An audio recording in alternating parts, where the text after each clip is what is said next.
উত্তর, তৃতীয় দিন একই দাওয়াত দিয়েছে একই উত্তর। আল্লাহ রাসূল সাল্লাল্লাহু আলাইহি ওয়াসাল্লাম তৃতীয় দিন পরে সেজদা করতেছে আর সাহাবা কোরবানি করতেছে। যাকে বলা হবে তুমি জবাই করো সে জান্নাতে যাবে, তুমি তার গর্দন ফলা জান্নাতে যাবে। অথচ রাসূল বলেছেন তোমার জন্য মুক্তি পথ, তুমি যাও স্বাধীন। সেজদা হলো আল্লাহ রাসূলের কথা বলে কোন সাহাবী এই কথা বলার সাহস নাই, যারা আমাদের বরকত খায় নাই না। কাউকে মারতে হবে, মশলা মারতে হবে, মশলা না হয় বাড়ি করতে হবে, এর আগে করা যাবে পরে বেশি করে কম করা যাবে। মহতারাম বুজুর্গ, সুবহানাল্লাহ, তাআলা বাইরে গেলেন, বাগানে গেলেন, গোসল করলেন, তার কাছে যে পরিষ্কার কাপড় ছিল কাপড় পরে আসা মুসলমান হয়ে গেলেন।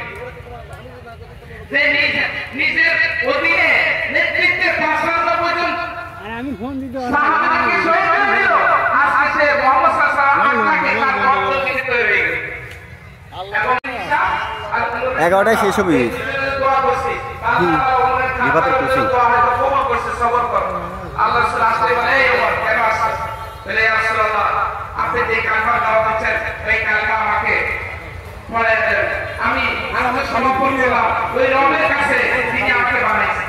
এনে খালে আবার উঠছি তো সৈয়দ আগে ওই ওমরের খাতনার মতো লোক ইসলামের দাওয়াত বন্ধ করতে পারে নাই, বরং ইসলামের কাছে জানা দিয়েছে, সম্মান দিয়েছে। বাইবেল আপনাকে মানা হয়েছে।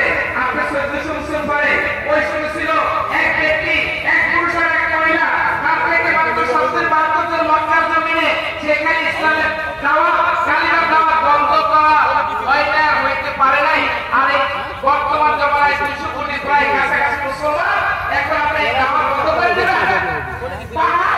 এক জায়গায় আরেক জায়গায় হইতে পারে, কিন্তু এই দাওয়াত আপনি বন্ধ করতে পারবেন না। আল্লাহ তাআলা সবাইকে দাওয়াত দেওয়ার জন্য তৌফিক দান করে দেয়। ওমর ইবনে খাত্তাব রাদিয়াল্লাহু আনহু বলেন ইয়া রাসূলুল্লাহ এতদিন তো আমরা চুপে চুপে নামাজ পড়ছি, ইসলামের হুকুম আহকাম আছে, আপনি সত্য নবী আজকেই আমরা বাইতুল্লাহ গিয়ে নামাজ পড়ব। তো উনি সবাইকে কথা বলা দিয়েছে আর বলে কার এই কথা পছন্দ মাতা সন্তানকে হারায়, মাতা সন্তানকে হারায় আর স্বামী কে হারায় আসে বিধবা হয়, তো আমার সামনে আসে।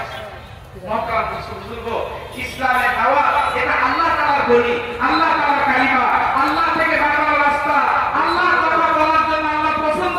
আর আল্লাহ পছন্দ আপনি আল্লাহর বান্দার বদলে দিবেন কখনো সম্ভব না। এই কালিমার দাওয়াত চলবে, ইসলামের দাওয়াত চলবে, ইমানের দাওয়াত চলবে, আমাদের দাওয়াত চলবে, হজের দাওয়াত চলবে, যাকাতের দাওয়াত চলবে, কোরআন শিক্ষা করার দাওয়াত চলবে। বাচ্চারা বক্তা আপনি আসতেই থাকবে, হাফেজ হবে, আলেম হবে, দিন শিখাবে, আর দিন কিয়ামত পর্যন্ত চলতেই থাকবে।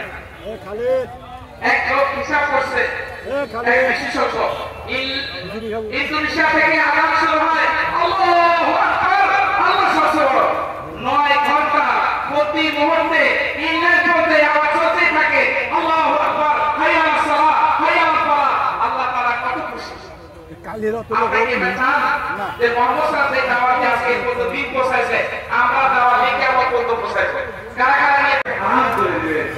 বলছে রাত 3টা বাজে উঠে, 3:30 বাজে উঠে, আজকাল 4:50 মিনিট পর্যন্ত তাহাজ্জুদের নামাজ পড়া যায়। সে ঘরে উঠে তাহাজ্জুদের নামাজ পড়ে আল্লাহ ধ্যানে আল্লাহ ফিকির আফকার করে আর ঢুকতে থাকে এমন এক মজা নিতে থাকে, এমন এক মজা সে তাহাজ্জুদের নামাজে পড়ে জায়নামাজে বসে আল্লাহর জিকির করে আল্লাহর কাছে জাহান্নামে ভয় লাগে। ওয়াল্লাযীনা ইয়াবিতুনা লিরাব্বিহিম ওয়াল্লাযীনা ইয়াবিতুনা লিরাব্বিহিম সুজ্জাদান ওয়া কিয়ামা ওয়াল্লাযীনা ইয়াকুলুনা রব্বানা ইসরিফ আন্না আযাবা জাহান্নাম ইন্না আযাবাহা কানা গরামা ইন্নাহা সাআত মুস্তাকাররা ওয়া মুকামা। বলেছে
আহলুল লাইলি ফি লাইলিহি আহলুল লাইলি ফি